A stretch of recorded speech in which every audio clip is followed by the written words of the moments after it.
સાબરકાંઠા જિલ્લામાં વરસાદે ફરી જોર પકડતા હિંમતનગર શહેરમાં જનજીવન પ્રભાવિત થયું છે।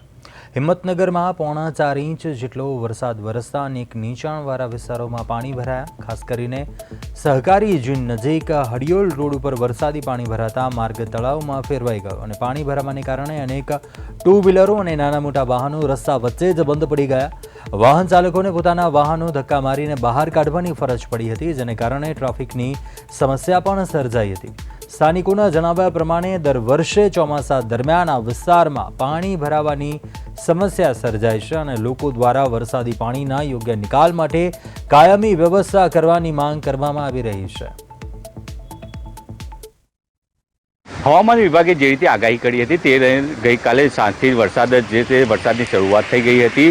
આપ દ્રશ્યોમાં જોઈ શકો છો તે રીતે હિંમતનગરના જે શહેરના અલગ અલગ જે માર્ગો છે તે માર્ગો પર પાણી ભરાયું હતું। તેને લઈને વાહન ચાલકોને ભારે મુશ્કેલી જોવા મળી રહી હતી। બીજી તરફ વાત કરીએ જે અત્યારે હાલ જે આપણે દ્રશ્યો જોઈ રહ્યા છો તે હિંમતનગરથી ધનસુરાને જોડતો જે હાઈવે છે તે હાઈવે પર પાણી ભરાયા છે। તેને લઈને પણ સ્થાનિક લોકોમાં ક્યાંક ને ક્યાંક પરેશાની જોવા મળી રહી છે।